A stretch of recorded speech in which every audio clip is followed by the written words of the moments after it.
Bismillahirrahmanirrahim. Alhamdulillahirabbil alamin wa bihi nasta'inu ala umuri dunya waddin. Wassalatu wassalamu ala asyrofil anbiya'i wal mursalin wa ala alihi washabihi ajmain amma ba'du.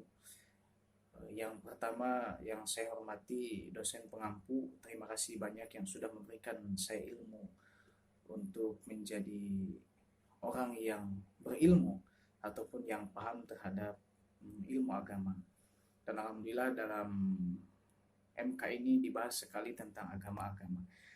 Langsung saja, sebagaimana dalam hadis Rasulullah Shallallahu Alaihi Wasallam menjelaskan, yakni qala Rajul Rasulullah Shallallahu Alaihi Wasallam, langsung terhadap tekstualnya bahwa di situ ketika Rasulullah Shallallahu Alaihi Wasallam keluar, kata Rasul fi adhi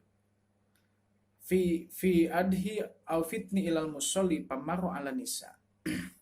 Jadi di situ menjelaskan bahwa ketika Rasulullah SAW di hari Idul Adha, Rasulullah SAW menuju terhadap tempat sholat. Lalu ketika itu Rasulullah SAW melihat pamaro ala nisa. Kemudian Rasulullah SAW itu ketika itu melihat seorang wanita. Lalu bagaimana? Kata Rasul, ya ma'asyarun nisa. Rasul menggunakan kalimat nida. Hei para manusia, hei para perempuan semua. Kata Rasul, ya ma'asyarun nisa, tasaddaqna fa inni uritukum aksaru ahlan nar. Kata Rasul, hai para wanita, di situ bersedekahlah kalian. Mengapa demikian bersedekah? Karena uritukum ala nisa ala ahlin nar. Karena ketika itu Rasulullah SAW melihat bahwa kebanyakan yang di neraka itu adalah perempuan.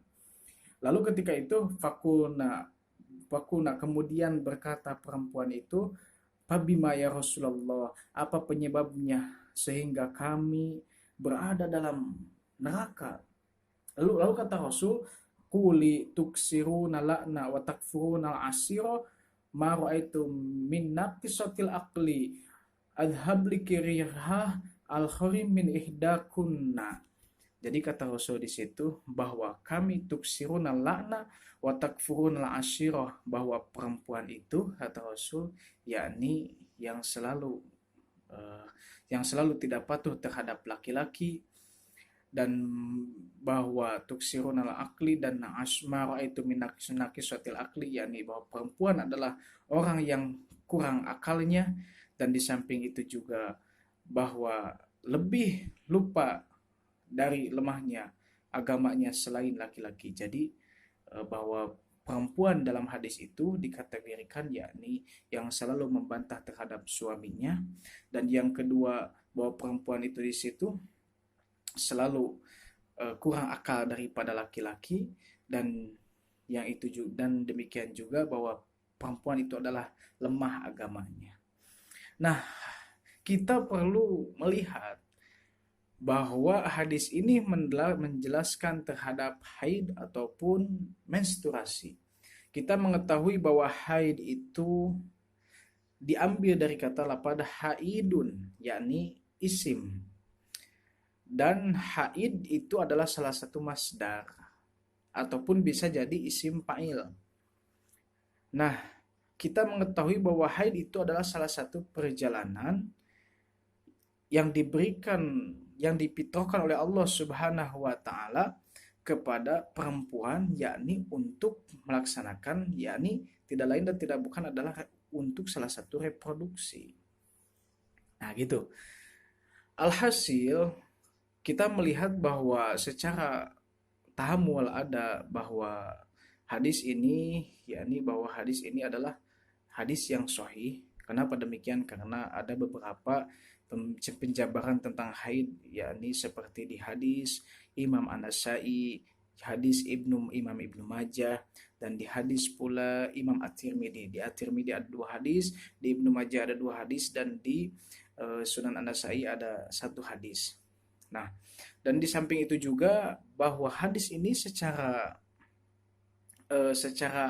sanad, karena dalam hadis ini mempunyai 2 syawahid. Yang pertama syahidnya adalah Umar bin Khattab, yang kedua syahidnya adalah Umar bin Zuhairah. Nah, dan para ulama itu dalam hadis tersebut tidak ada yang mengkredibilitasi terhadap hadis ini bahwa hadis ini adalah doib ataupun hasan, melainkan kebanyakan ulama mengatakan bahwa hadis ini adalah hadis yang sahih, baik dalam secara sanad ataupun dalam secara tekstualnya. Nah, kita lanjut bahwa salah satu haid itu adalah salah satu reproduksi terhadap perempuan. Lalu yang menjadi pertanyaannya, apa yang dimaksud sehingga bahwa perempuan itu kurang akal? Nah, kita mengetahui bahwa secara konteks bahwa hadis ini memang sedikit menyinggung perempuan. Secara teks bahwa hadis ini secara teks bahwa hadis ini menyinggung perempuan, tapi secara konteksnya bukan seperti itu. Mengapa demikian? Karena baginda Nabi Muhammad SAW ketika dulu sebelum Nabi Muhammad diutus, banyak perempuan yang diintimidasi, banyak perempuan yang dicaci maki, yang dijadikan budak, bahkan perempuan tersebut dijadikan tidak sesuai dengan perempuan gitu ya, tidak sesuai dengan haknya perempuan, ditinggalkan haknya perempuan. Tatkala ketika baginda Nabi Muhammad SAW datang, maka ketika itu perempuan dijadikan salah satu ditempatkan dalam posisi perempuan yang sesungguhnya. Berkat apa? Berkat adanya baginda Nabi Muhammad SAW. Nah, oleh karena itu kita melihat teks hadis ini bukan seperti itu, melainkan Rasulullah Shallallahu Alaihi Wasallam bahwa perempuan lemah akalnya itu, yakni bahwa perempuan itu diberikan oleh Allah Subhanahu Wa Taala salah satu fitrah yang membedakan antara laki-laki dan perempuan, sehingga sehingga adanya menstruasi tersebut itu bisa menjadikan salah satu kemaslahatan untuk perempuan. Gitu. Mengapa pemateri menjelaskan salah satu adanya kemaslahatan untuk perempuan sendiri? Karena kalau seandainya itu darah yang ada dalam perempuan tersebut, misalnya opum ingin membuahi sel telur yang ada di dalam perempuan, namun tatkala ketika tidak bercampur antara darah dan antara sel telur dan opum tersebut, maka darah itu akan kotor. Tidak lain dan tidak bukan untuk mengeluarkan darah kotor itu adanya menstruasi. Itu. Yang dikhususkan oleh Allah diberikan kepada perempuan. Dan yang keduanya, biasanya perempuan itu kalau seandainya perempuan itu mau datang masanya haid, maka di situ perempuan banyak yang emosi, ada yang pusing kepala dan sebagainya lah. Kenapa demikian? Karena itu memang faktor fisik yang terjadi terhadap perempuan. Nah, manfaatnya, maslahatnya tatkala ketika masa haid tersebut sudah berlalu ataupun adanya masa suci, maka di situ perempuan akan keluar dari masa-masa reproduksinya.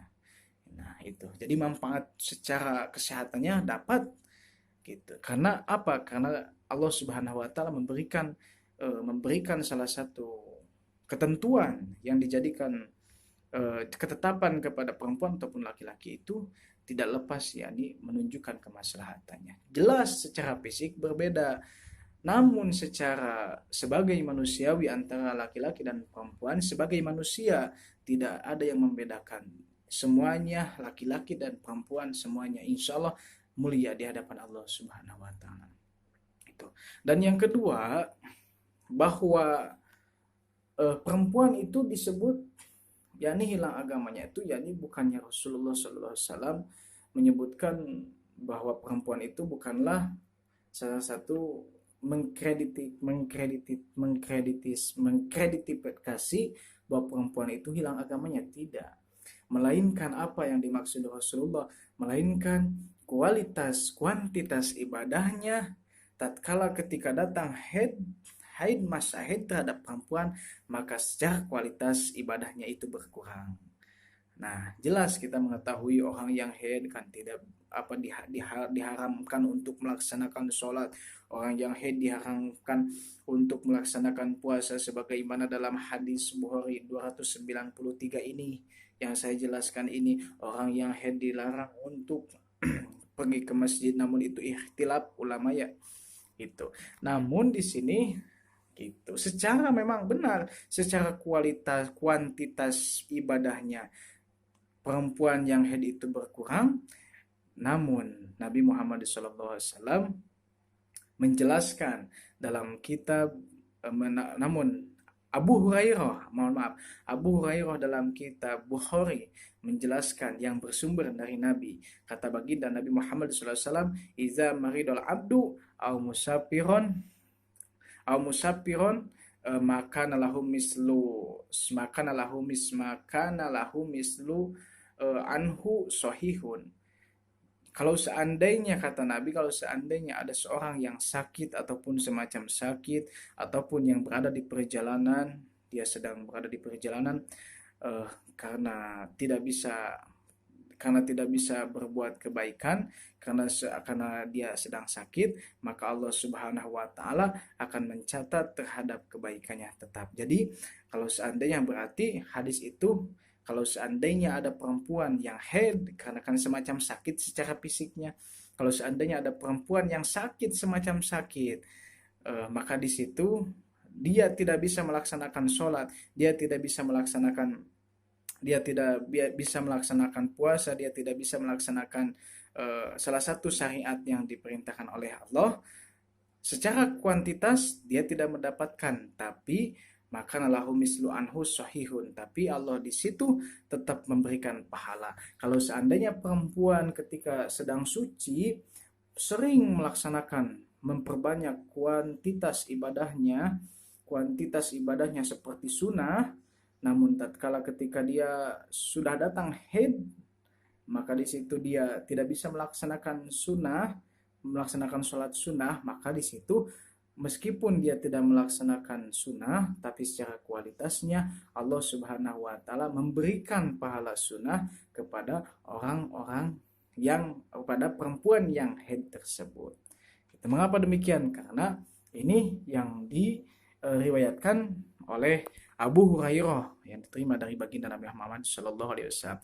Alhasil, jadi jangan bersedih untuk perempuan, jangan sampai menjadi pemikiran untuk perempuan ataupun menjadi sehingga perempuan tidak berbuat lebih abdol lagi dengan laki-laki, sehingga perempuan tidak bisa sama-sama lagi dalam hal ubudiyah, melaksanakan ubudiyah dengan laki-laki. Tidak. Kenapa demikian? Karena dalam hadis tadi, kalau seandainya ada orang yang sakit ataupun semacam sakit seperti perempuan yang haid sehingga dia tidak bisa melaksanakan rutinitas ibadah, maka Allah Subhanahu wa taala akan tetap memberikan pahala ibadah yang mereka sering laksanakan tadi. Sebagaimana perempuan yang haid tadi, dia tadi rajinnya ketika dia masa suci, dia rajin sholat sunat, rajin membaca Al-Quran, namun ketika haidnya Allah Subhanahu wa taala akan memberikan pahala baca Quran ataupun sholat sunnah kepada orang perempuan yang ketika masa haid tersebut.